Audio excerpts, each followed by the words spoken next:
Men need this from a woman to fully commit. Now, let me just be clear. This is actually men and women need this from each other to fully commit. But since my audience is women, we'll direct it this way. Now, I'm going to dive right into this really quickly. And I want to differentiate between men in their 20s and 30s versus those men in their 40s, 50s, 60s, and even 70s, because there's a big difference for those of us in midlife.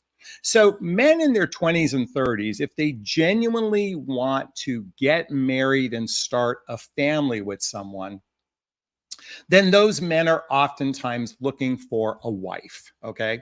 Now, when I say looking for a wife, they're looking for someone that they can marry and raise children with. So they have, both of them should have not should, if they both desire starting a family and raising a family, they have a common goal with one another. And so when they're actively in the dating marketplace, they view a relationship from this premise of, can this person be a good husband or wife? Can this person be a good father or mother to my children? And they're also working in a container. Most likely, they're probably a blank sheet of paper to some degree. And what I mean to say, they don't have much of a life yet. So when they come together, they can build a life together centered around starting a family and raising children. And most 20 and 30-year-olds, if they desire that, have this shared this shared vision, this shared experience.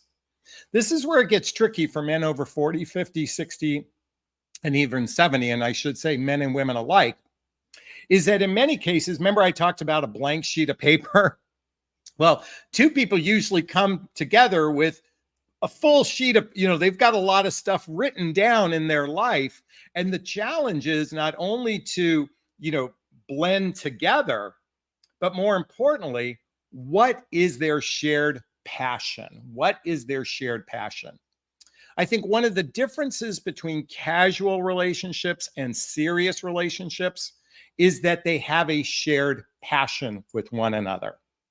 I want you to really think about this, because it's not about raising children. That's not the shared passion. It's not about building a home together. Most likely people in their 40s, 50s, and 60s, they have a separate home. They have separate lives. And in many cases, those relationships don't work out because they can't even blend their lives together. I want you to really think about this. This is a critically important thing to consider in the dating marketplace. Is this person has a full life. This person has a full life. How are we going to blend this together? You see, we operate from assumption that attraction and chemistry equals relationship success. And what I've observed over the last almost 2 decades of doing this, that what's important is that compatibility piece of shared values, shared vision. Okay? It's shared passion. The ability to blend lives together. This is critically important. And lastly, the emotional maturity and relationship skills to actually make a relationship thrive. So let's think of some shared passions you may want to consider. And I wrote these down. And I think for some couples, or for some men and women, it might be a passion for travel. I know so many people, especially in midlife, have this strong passion for travel. I remember my mother growing up had a strong passion for travel, and yet my father wasn't able to do that with her. Now, they had a shared passion of raising children, and they had some other shared passions that go beyond this, but my mother found travel as being one of her outlets, and my father had his own outlets as well.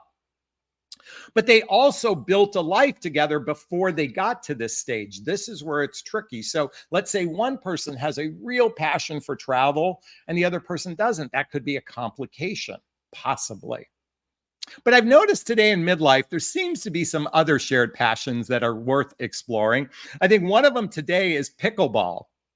I've noticed pickleball exploding in the midlife genre, if you will. Is it the easier version of tennis? I can tell you, I played pickleball and it was work. But certainly those that have something like pickleball, a sport that they actually like to do together. Maybe they like to do stand-up paddleboard together. Maybe they like to sail together. Maybe they like to go horseback riding together. Maybe they like to play golf together. Having a shared passion helps to solidify and strengthen a relationship from a long-term perspective. What about things like taking care of grandkids. I know a couple that one of their passions is, I think the man has 4 grandchildren and the woman has 1 grandchild. And this is a couple in their mid 60s, actually early 60s. No, I think he's mid 60s and she's early 60s. But one of their shared passions is spending time with the grandkids. Now, this is tricky for a lot of midlife folks because some people don't have grandchildren. And when one person has grandchildren and the other person doesn't, sometimes that can be a problematic circumstance. Again, remember we talked about blending lives is critically important. So as we dive a little bit deeper, I think one shared passion I've noticed for a lot of couples is dance. Whether it's West Coast swing, East Coast, is there an East Coast swing? I know there's a West Coast swing. There's salsa, there's ballroom dancing, there's a variety, there's exotic dance. I personally know of a couple that they're married now, and that's one of their shared passions. For some people, it might be their business. I know for some couples, they actually have a shared business together. And that passion allows to solidify and potentially strengthen the relationship. For some couples, it might be music. I know for a lot of couples, it's drinking. I know a couple couples in particular, they are heavy drinkers. I should be a little kind. Well, some hard alcohol, and then there's wine connoisseurs as well. But that's kind of an interesting thing. Those that are, I admire those wine connoisseurs because I have a passion for wine and I am not a connoisseur. When I say I have a passion, I do like wine, but I'm just not good at knowing all the little intricacies about wine. I think for some couples, it's politics. That seems to be a big shared passion. And for others, it's religion and spirituality. And for some couples, it's also personal development, self-help work as well. So having these shared passions really helps to strengthen a relationship. And why I'm bringing this to your attention, because these days I've observed many couples are entering into casual relationships. And casual relationships serves a purpose of entertaining one another. It's all about entertaining one another.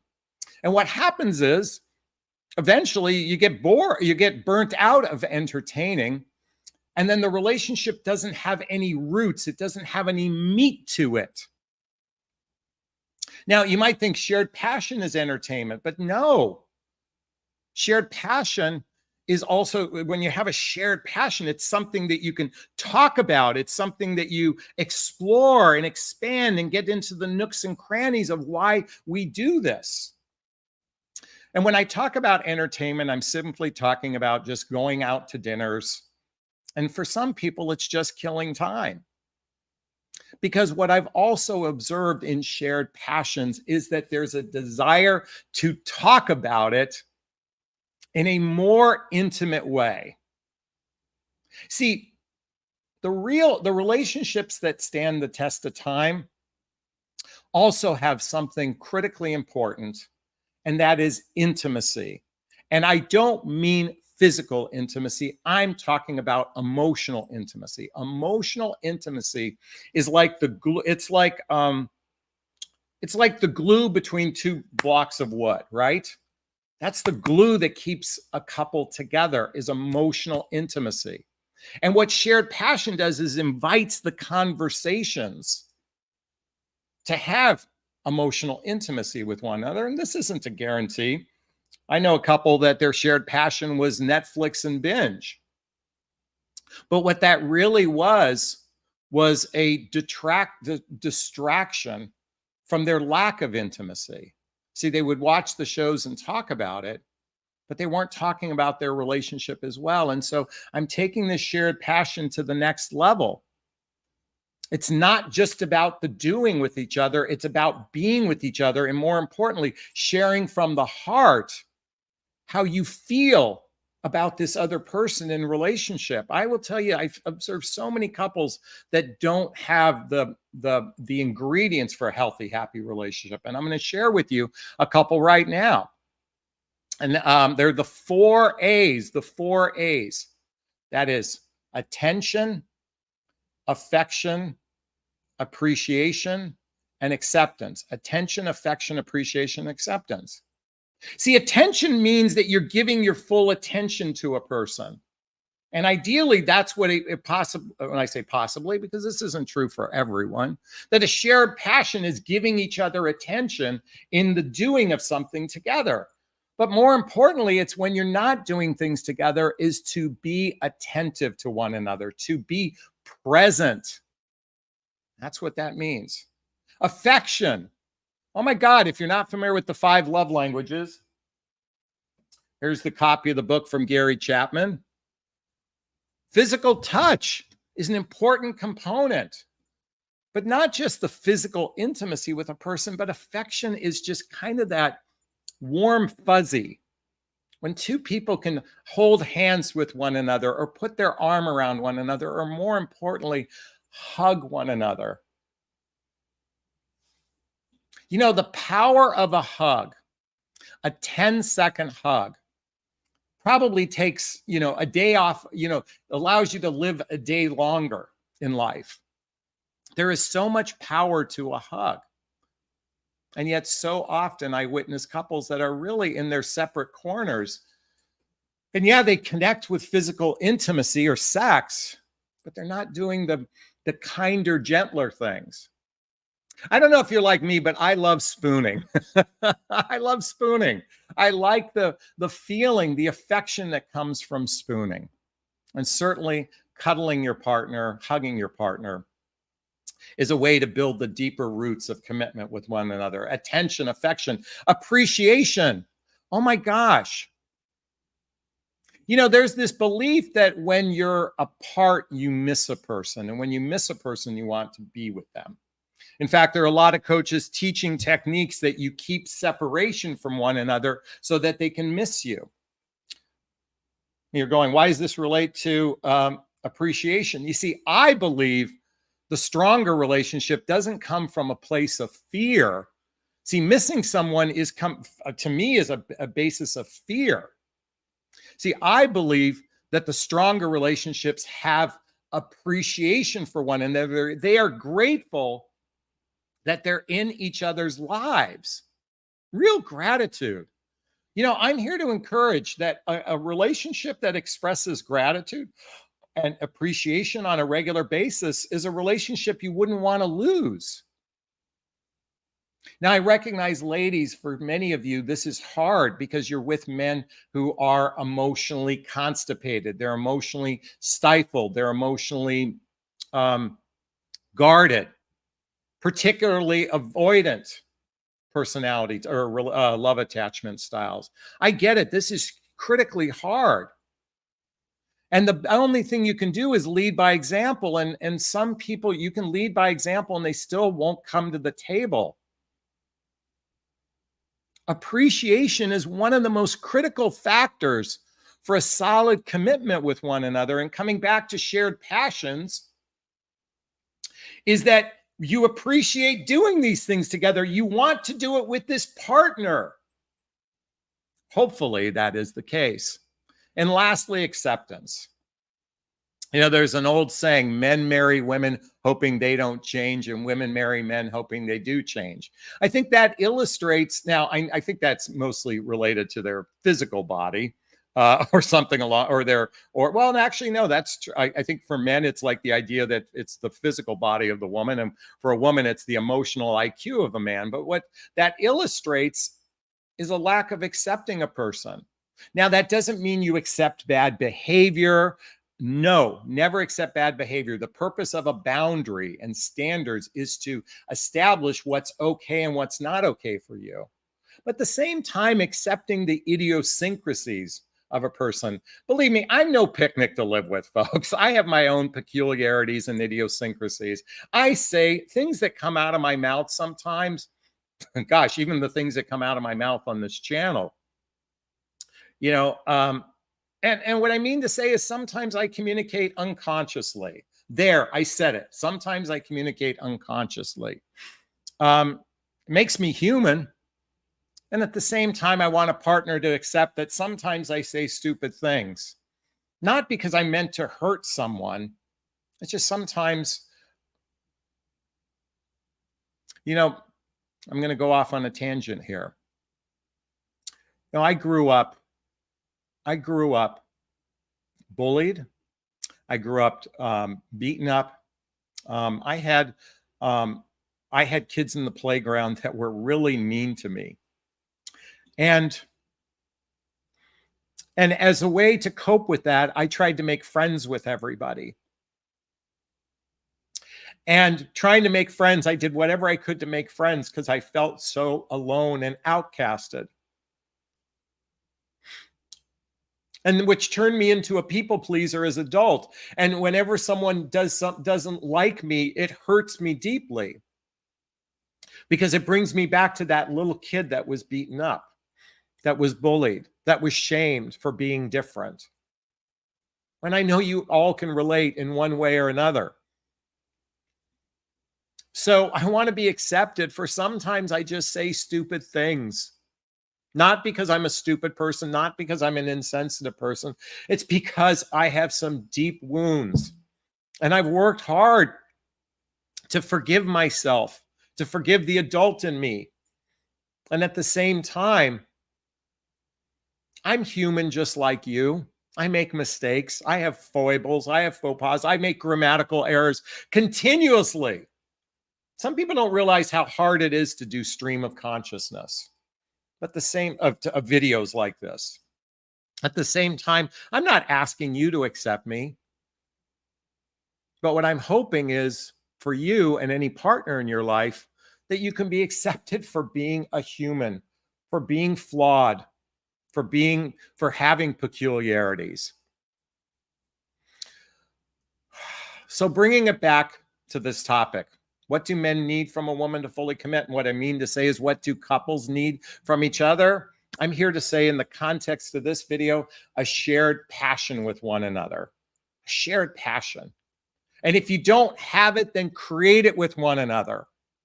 Because it seems to me, and I want you to think about this for a moment with those couples that got married in their 20s and 30s and had children. Those children leave the home, and you know what happens to empty nesters? Because they didn't build a shared passion together with one another, it was all focused on the children. Those relationships seem to dissolve for a variety of reasons. But I'm here to say, raising kids alone isn't enough. There needs to be something more. And if you're in your 40s, 50s, and 60s, it's critically important to be aware of this right now. Because if you're not building a foundation for the relationship, and the relationship is a separate entity from the you, the me, there's a we that's a separate entity. I'll be interviewing someone that's going to talk about the couple bubble and creating that separate bubble for one another. And I believe shared passion is a great start to do that. Is this sinking in? Is this resonating? Please let me know. If it is, I'd like you to post a comment below. Share your thoughts. I want to hear if you have any additional suggestions. Also, if you like this video, please hit that like button. Please share this video. Please subscribe to my channel and hit that notification bell so you can be notified of new videos. All right, since this is my live stream, if you have a question, post a question in the chat box. Write the word question and post the question there after. Or you can purchase a super sticker, super chat. All the money's from, and there's a little $sign in the chat box. All the money's from the super sticker, super chat goes to a scholarship fund in the name of my son, Connor Asley. That's a picture. Oh, that's a picture of him right there in the Obey shirt. He's my son who passed away 5 years ago. In his honor, I donate to causes like the Hoffman Process, Insight Institute, and Seeds of Love, to name a few places that I like to donate. All right. So again, hit that $sign, and let's try to get $50 today to donate. We've been doing really good, and I would really appreciate your support. Oh, and if you want to join me on the live stream, there's a link right here. You can join me on the hot seat, and we can chat. Leafs wants to let us know. Bullying and people pleasing is a recipe for disaster, but it takes decades to figure that out. A lot of us and our children have been there. Being immigrants when we were young even was worse than now. Yeah, being of immigrant, like I felt so different growing up because, and I'm sure there were other kids as well. I remember the Japanese kids across the street from me, Michael Tonai, and God, I can't remember his brother. But I remember it just felt different because like everybody felt like a wasp. Okay. When I say felt like a wasp, I mean, it was just, that's what it felt like for me. I meant to say, I felt different than every other kid. You know, I frequently talk about childhood wounds and traumas and adult traumas. And sometimes when we think of childhood wounds, we think of what our parents did.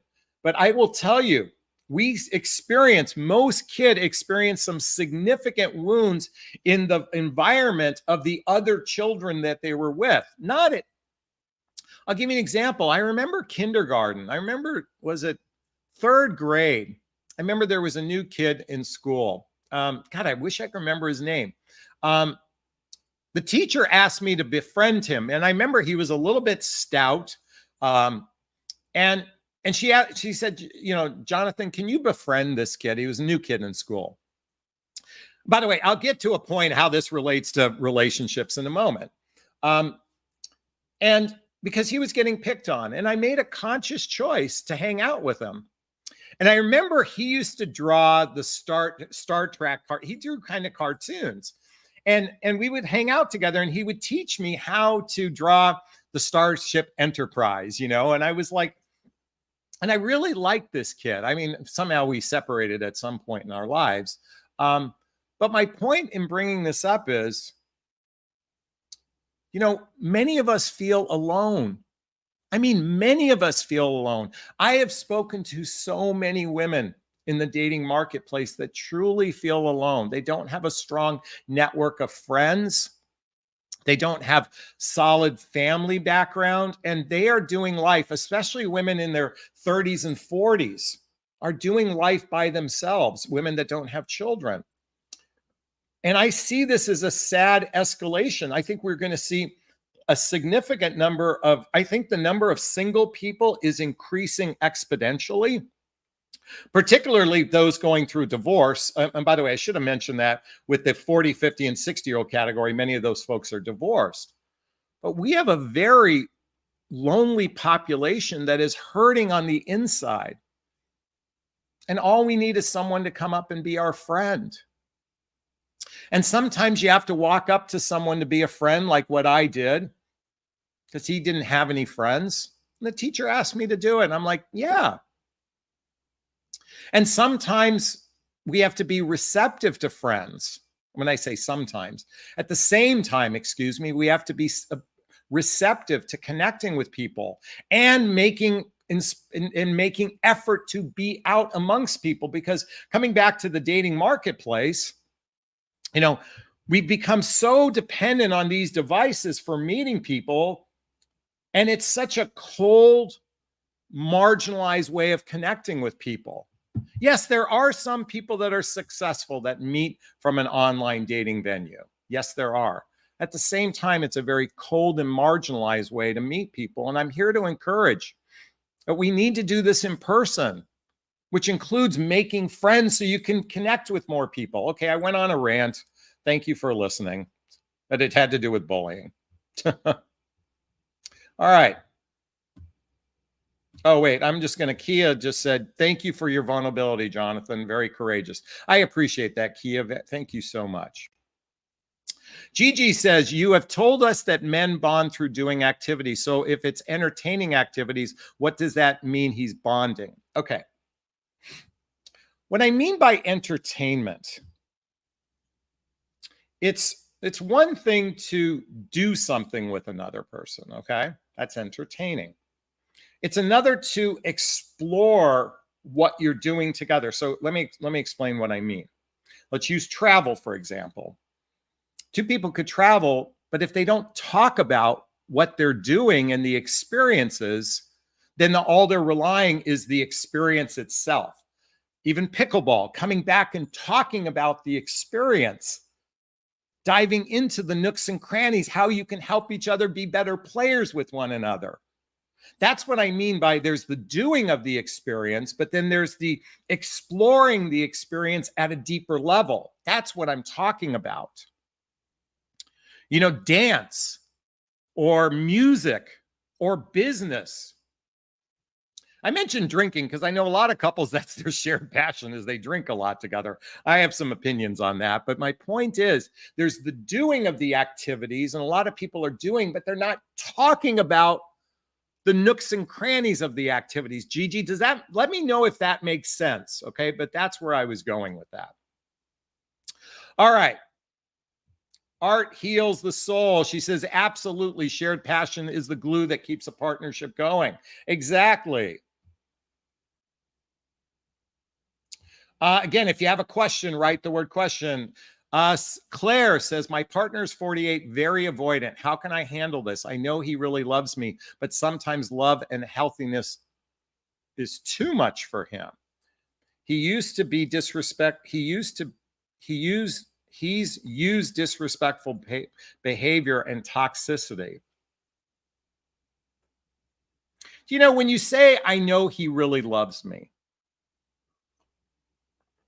I think a lot of people confuse attachment and care as true love.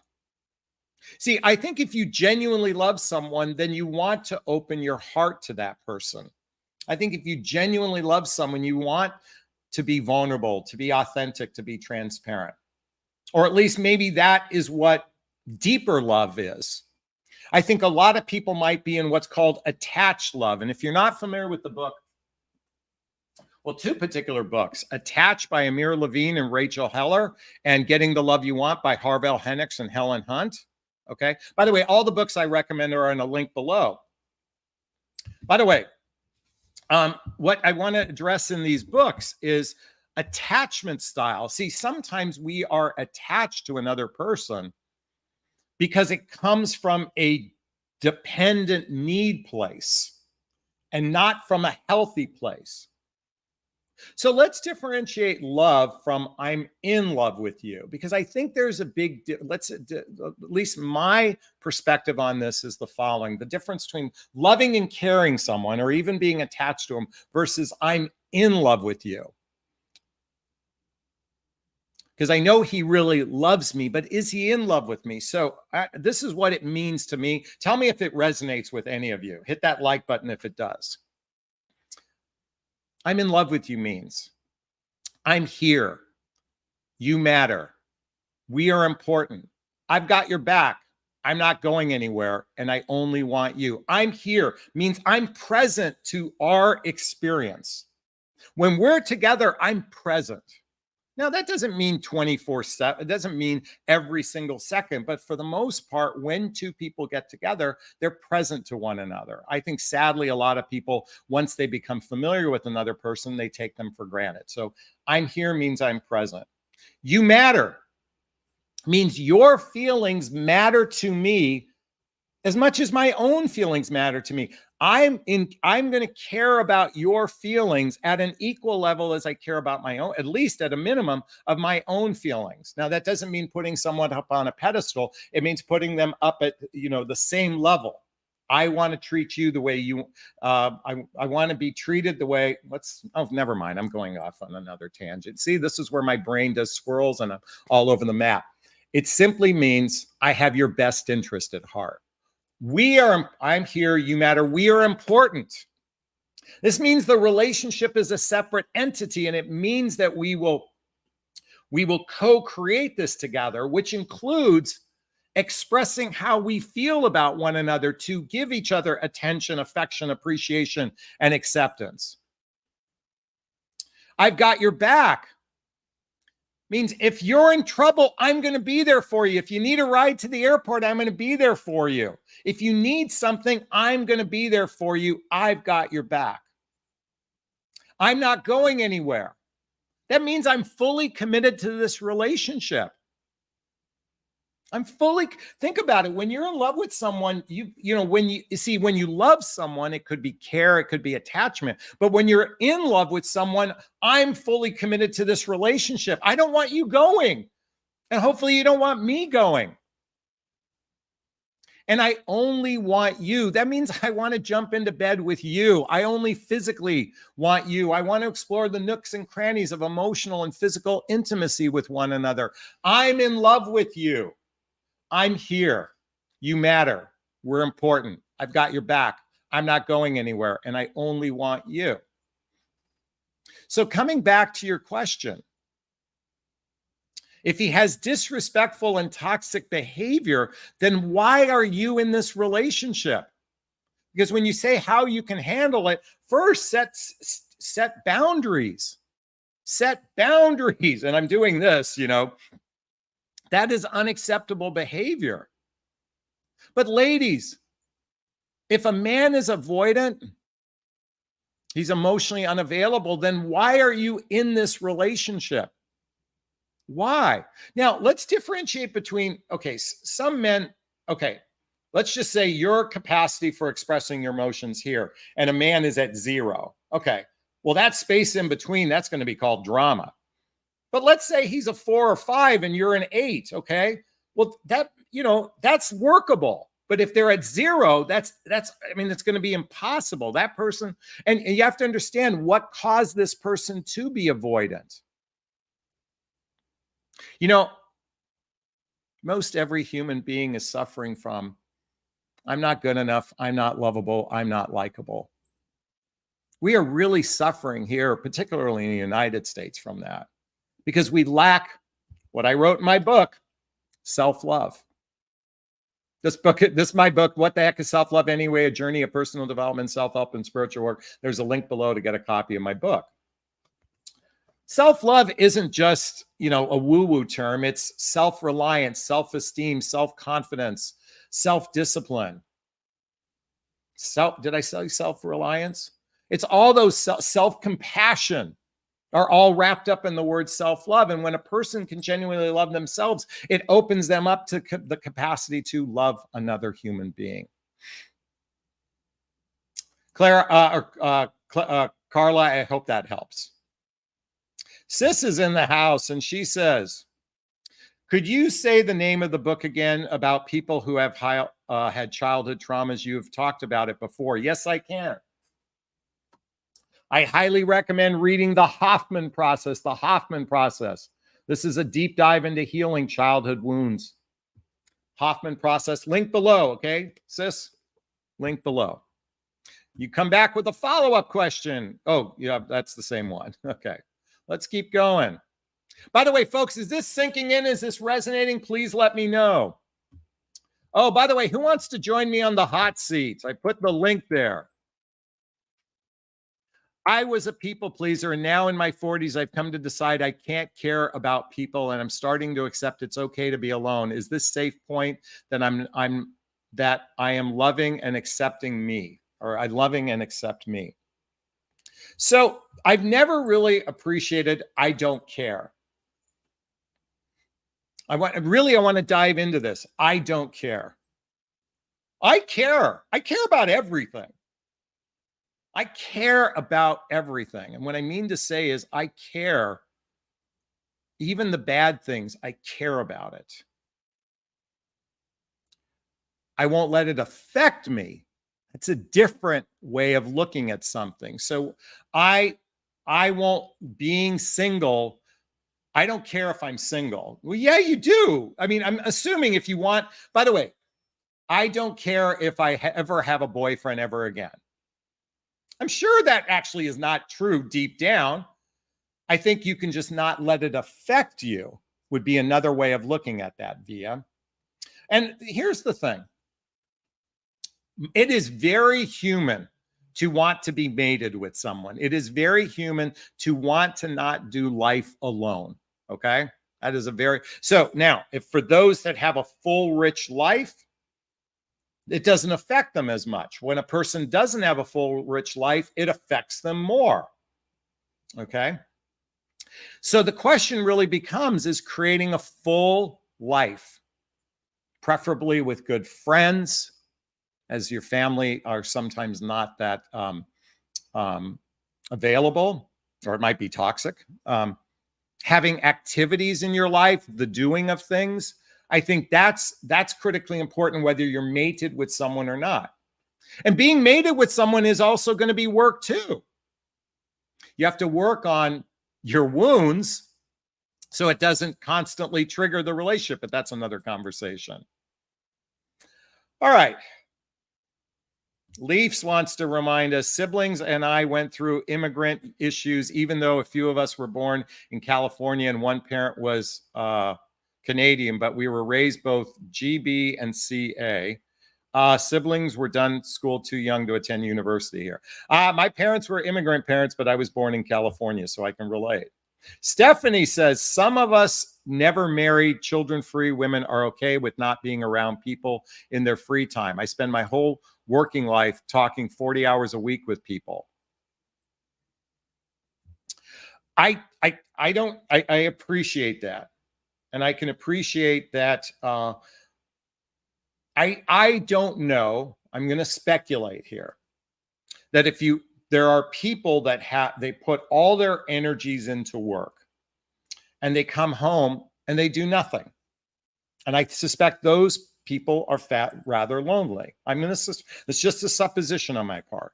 Now, there are some people that put all their energy into work and then they put their energy in a variety of different things.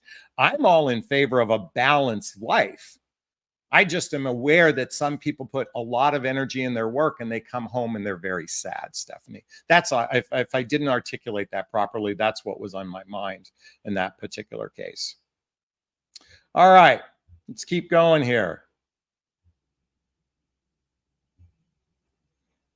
Leafs wants to let me know, sent a child to a multicultural day school. They were a minority, bullied so badly, hospitalized 3 times, left. Issues in the same culture because of trying too hard. Chinese, Spanish schools appreciate most. Again, I think when we think of childhood wounds and traumas, we think of our parents, but I can tell you, most children have a traumatic experience in school. Is not most. Let me retract that. There are many children that have traumatic experiences in their school environment. Sadly, I know of a woman who's 32. She's like a niece to me. She was so bullied. Beautiful girl too, and it's not to do with her looks, just a beautiful heart. She was so bullied in school.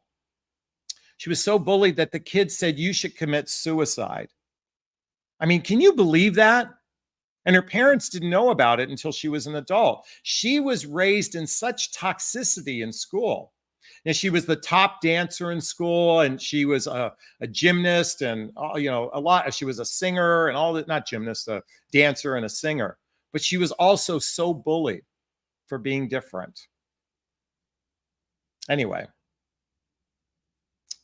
Jennifer says, will you please repeat the 4 A's? Attention, affection, appreciation, and acceptance. Attention, affection, appreciation, and acceptance. Can we address what women over 40 need? Britt, when I started this conversation, I said it's both men and women alike need a shared passion. So it's for both men and women alike to create a stronger bond with one another. So that's the answer to your question. Gigi says 10 stars for this video. Well, thank you. I appreciate it. All right. Who has a question? Write the word question, then post the question thereafter. Via says, thank you, Jonathan. I appreciate it. Oh, personal question. Jonathan, what hobbies and activities are you now doing? Okay, fair enough.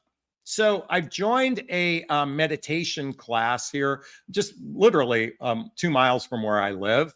I'm actually going to start, a lot of yoga studios do events like meditation classes, sound baths and sound bowls. They're really cool. If you've never experienced a sound bath, sound bowls, it's really fun.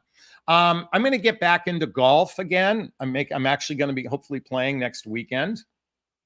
Certainly my psychedelic experiences are something that I really appreciate and enjoy. It takes me to whole new realms of consciousness. I get to visit Connor on the other side when I do these experiences as one of the benefits. So those are another hobby.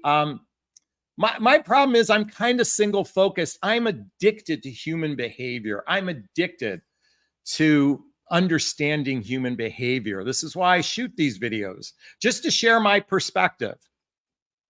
But I had 2 coaching sessions this week that ripped my heart open. And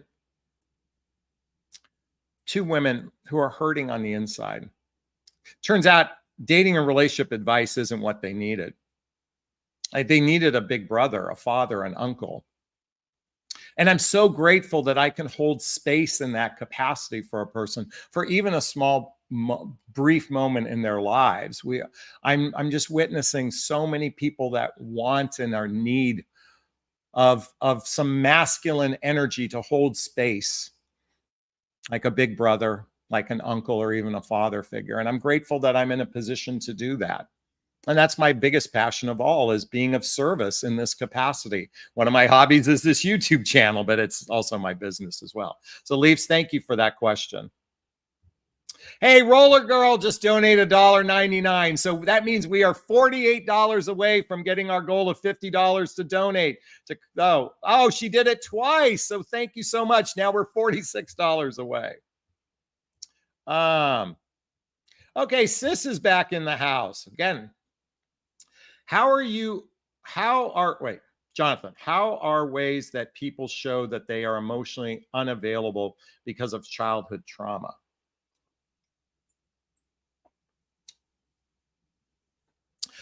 So when a person avoids their feelings, when they're stuffing their feelings down, when they're being stoic, oftentimes it stems from something that happened in childhood, an incident or incidences that closes a person down from their heart. Okay. And particularly men are, okay, so we boys were raised with be a man, toughen up, don't show emotions. Violence is a sign of masculinity. Think of football even, it's kind of a violent sport to some degree. And so within that, violence means masculinity. So a lot of men are very stoic and don't show emotions, okay? One of the reasons why men commit suicide I believe it's 9 times greater than women. I don't know if that's the exact number. Although women are on the rise significantly as well, especially young girls, is because they don't have an outlet for their emotions. They don't have an outlet for their feelings. So young boys are raised this way. The sad thing about young girls?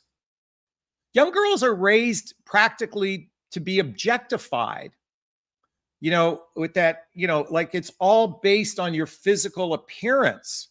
Think of Instagram now. Think of filters. Think of the beauty industry. It's all for women, it's based on their appearance. And for men, it's based on your ability to make money and to be stoic and to be tough and to be the alpha male.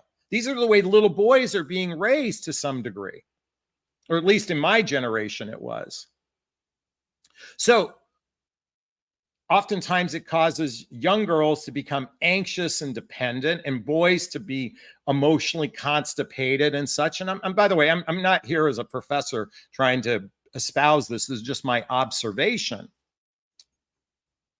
But I think men desperately want to be in a position to share their emotions and feelings, but at the same time, they struggle with it. I'm a big proponent of couples doing couples workshops together to help the man particularly emote. Anyway, just my 2 cents on that. Thank you. Hey, Brick Girl just gave us $14. So 14. So we're at 18. So we're $32 away from our $50 goal today. Okay. Jonathan, good for you. Single focus on human behavior and group activities and hobbies. I don't feel like I have a full balanced life. I'm actually, believe it or not, I'm kind of boring in relationship. I'm not a good planner. I recognize now that I would be better served to be in a relationship with a woman who's an activities director, someone who has that skill of planning things. I'm good at saying yes, but I'm not good at planning things. But Jonathan, that's what the masculine is supposed to do. You're supposed to plan the dates and you're supposed to do this because men are the leaders of the relationship. Folks, oh my God, I'm so feminine because I don't know. I'm just not good at it.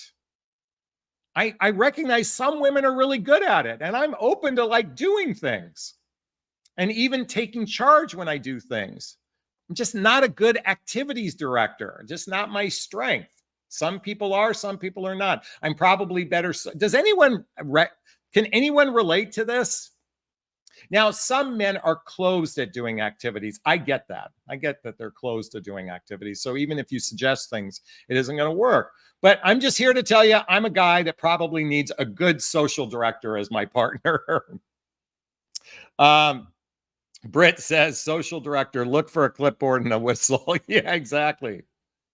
Britt also wants to say we are valued on our looks, and as we age, what that means if we don't love ourselves beyond looks. Yeah, you know, we live in a very superficial society for women that their value. I mean, this is a sad commentary. Women are only valued based on their looks, and to some degree, men are only valued, not only, but there's a strong importance that women are valued based on looks and men are valued on their capacity to be provider protectors. There's so much more to a relationship than the physical beauty. And women now are just as you know, women are just as desirous of a beautiful man as men want beautiful women. That's why, and by the way, as we age, we just don't look as good. Look, when I take, this is, you know, I take pictures, I got wrinkles and shit. You know, I've got a dad bod. I'm not six pack ab. I just got blessed that my mom and dad gave me a full head of hair. And no, I do not color my hair. Folks, I do not have gray, or I do have a little bit of gray. I can't explain it. My brother, completely gray. My sister, completely gray. Me, I got zero, barely gray. A lot of hair on my chest hairs. Anyway. Megan says, how do you know that you are healed enough in yourself to be in partnership? Great question. When you don't get constantly, when you don't get constantly triggered and you're not in constant fear. See, constant fear, constant anxiety, constant triggers means work needs to be done. When that number starts to hit that 50% or less mark, that's when you're in a good position. If you're too much in this space, you need to move into this space. How do we do that? Meditation, therapy, personal development workshops, identifying wounds, forgiving yourself, self-compassion, all of these tools. Get your tool chest together through some of the mediums I recommend through these books, and it'll help you move into that. So when you're triggered less than 50% of the time and you're not in fear 50% of the time, and I don't mean just in life, I'm talking about emotionally speaking. That's a good place to start.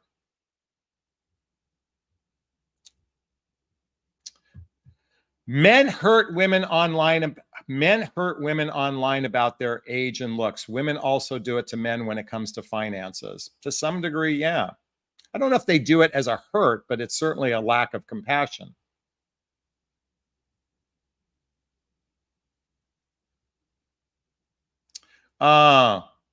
Spontaneously drive down the coast is a fun activity, making stops at different places along the way. Great idea. It's one of my favorite things to do because I live along the coast. All right, let's keep going. Rose has a question. How can bring up talks about the relationship, my needs, the future, and so on, without sounding needy or annoying? I want to bring up subjects to the table without it being too much to ask. Okay, I'm going to refer some really great books right now. First off, the book 8 Dates by Drs. John and Julie Gottman. Great conversation starters in here, okay? The book I Hear You, The Surprisingly Simple Skills Behind Extraordinary Relationships by Michael Sorensen. I highly recommend that. All the books are listed below. And Nonviolent Communication by Marshall Rosenberg, another great book. Okay. So, first and foremost, as I wrote in my book, speak your truth, do it with kindness. But chapter 9 is when you speak from the heart and it's sincere, you can't say the wrong thing to the right person. Sweetheart, is it okay if I talk to you? Do you have a minute? I have a need for closeness in our relationship. And it could be simply that we make time for each other to give each other a hug on a regular basis. Is that something we can begin to do as a regular practice? Honey, I have a need for connection. And it would really mean a lot to me if we, on a regular basis, express what we appreciate about each other, so I can feel more connected with you. Is that okay with you? You simply share a need and make a request. Share a need, make a request from a heart-centered place. Is it too needy to express these things? No, your need. By the way, we are in relationship to get needs met. That's the point of relationship. Now, if you are dependent on that person to fill a void in you, yes, that's a problem. But no, it's important to express your needs. And I want to really identify the importance of gratitude.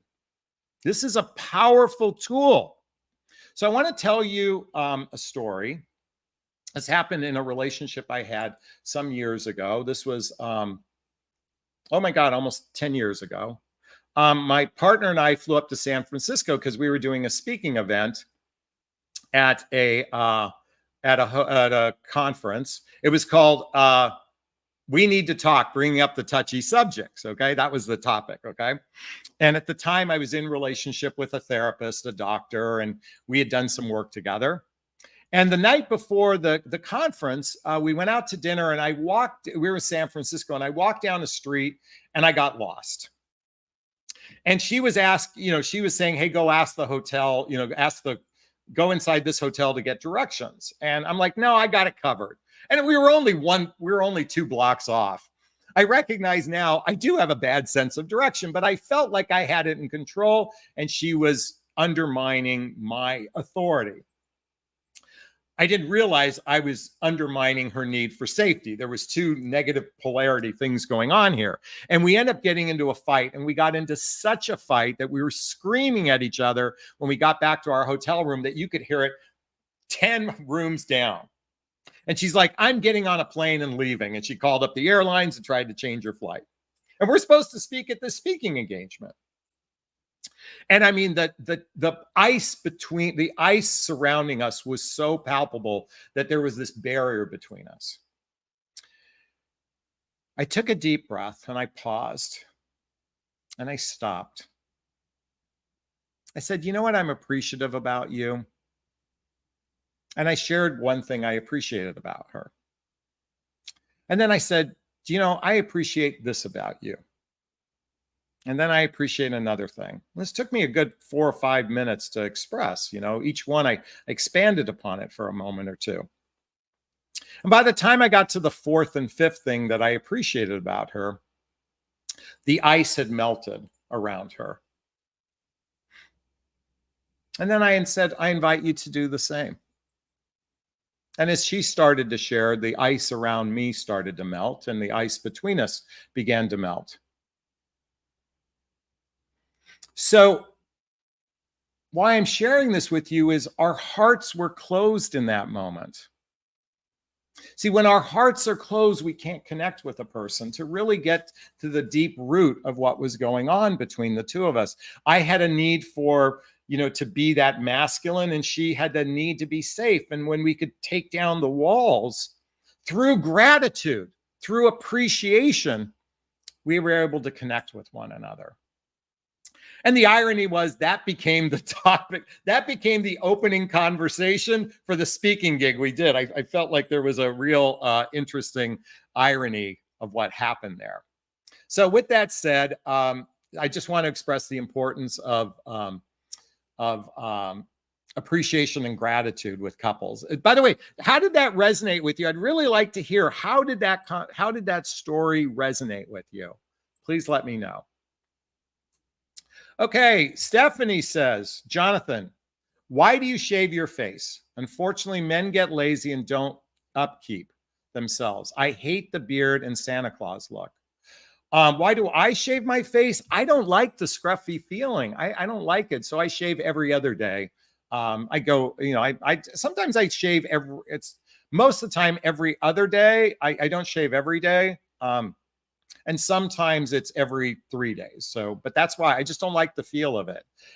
And I can understand some women. Look at George Clooney.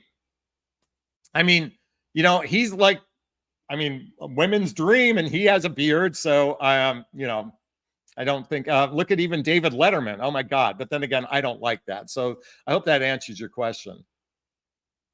Let's see. Bum, bum, bum. Let's keep going here. Do you have a question for me? Write the word question, then post the question there after. Hey, who wants to join me on the hot seat before we wrap up tonight? Monte Carlo, are you no longer coupled? Yes, we did end our relationship about a month and a half ago. We are transitioning. Let me reframe that. We are transitioning from a romantic relationship and transmuting it to something different. But yes, we are no longer coupled in that capacity. So hope that helps answer your question. FX says, I loved it. Gives me another tool to use when I feel tension. Not only is it romantic relationship, but also with friends and coworkers. Exactly.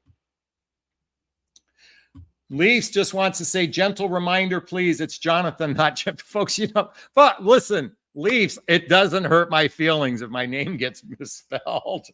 But thank you for bringing that up. Norway says, some of us love beards. I get it. Beautiful. I appreciate beards. I get it. Some people do. Some people like that scruff look. A lot of people like the scruff look. I'm not just a big fan of that. It just doesn't feel good for me. Rose wants to say, bringing down the walls surrounding us. Great. Sometimes there is tension and it sounds like timing is everything. Thank you for your advice. Oh, I'm so happy to hear that. This coffee mug was a gift. I make the world go around. What do you do? Is that narcissistic? I'm a Leo. The world revolves around me. Being a Leo, it's funny because I totally identify with being a Leo. Not that the world revolves around me, but some of the aspects of it I can relate to. So then when I do Vedic astrology, I'm a Cancer. And I'm like, no, I'm a Leo. And listen, believe it or not, as much as it looks like I have a big personality, I'm actually an introvert. I prefer being quiet. I really prefer the company of one or two people where we can explore the nooks and crannies in life. Most of you know this meme that I share, but I really do believe this is what my heart desires. I hate small talk. I want to talk about atoms, death, aliens, sex, magic, intellect, the meaning of life, faraway galaxies, music that makes you feel different, memories, the lies you've told, your flaws, your favorite scent, your childhood, what keeps you up at night, your insecurity and fears. I like people with depth who speak with emotion from a twisted mind. I don't want to know what's up. By the way, just type in I hate small talk quote in Google and you can get that meme. Someone post that right there. I hate small talk quote. One of our Facebook members has jumped in. If you want to get connected to me directly, check out the link below to join my group called Midlife Love Mastery. Love that you spoke about appreciation and gratitude. My boyfriend and I have talked about this and came to the conclusion that if we look for things to appreciate, to be grateful for each other, every day, then asking for a need, by asking, not saying you don't sort of thing, is received well. Exactly. Rather than saying, you don't do this anymore, is I have a need. Would you be open to doing this? I have a need. Would you be open to doing this? Leafs. Oh, sorry. That's not one. By the way, there's a whole thread going on about being shaven. Alex says, your story resonated with me. Shouting matches indicate triggers and we can react in unhealthy ways rather than building trust through honesty, humiliation, and vulnerability. You know, I've been accused of, because sometimes I yell in my videos, that it triggers people. It triggers their childhood wound. Now, I will tell you, for many people of immigrant parents or certain parents, yelling was a sort of like yelling was passion, you know, especially for my family's Mediterranean. But I know Italians and Greeks and Turks, you know, when we're passionate, we speak with a louder voice. Okay. But I've heard that it triggers some people. See, the beauty of a trigger means it's something you can work on. See, a trigger means you can work on it. Now, in that moment, it might bring you back to your childhood. And I'm not suggesting that might not feel painful to some degree, but it also is an opportunity to heal what happened in your childhood. So you got to remember, the intent behind my louder voice isn't meant to hurt someone's feelings. See, passionate people speak louder. I'm not saying that unpassionate people don't speak louder, but I'm saying for me, that's just how, that's a style of communication. It is not intended to hurt anyone. So we also have to recognize, you know, the intent behind something. You know, humans make mistakes all the time. I don't believe humans genuinely intend to hurt another human being. Our actions can constantly hurt another human being, but it's usually rooted by their own hurt that's going on. I'm just merely drawing attention to, when you get triggered, it's an opportunity to work on something. Is that sinking in? Is that resonating? Please let me know. Margie says, I'm Russian and Slavic. I raise my voice, but I'm told I'm mean and a hateful person. I'm passionate. I think the tone and style makes a big difference. Melissa says, I am Greek and German. We're loud. Yeah, Alex does bring up this good point. Not talking about voices being loud. It's the tone and aggressiveness, shouting offensively and defensively. Again, the tone, the intent behind it, I think, makes a big difference. Christy says, you have an excellent channel. I'd love to see you and George Bruno, the Daybreak Show. I'm not familiar with it, in an interview. Your points of view together would be quite interesting. Nowadays, interviews are well done. I will do my best to reach out to him.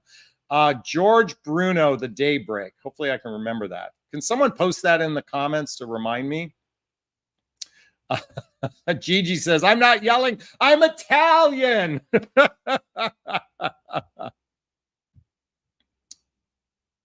I think, well, I have some other thoughts on that.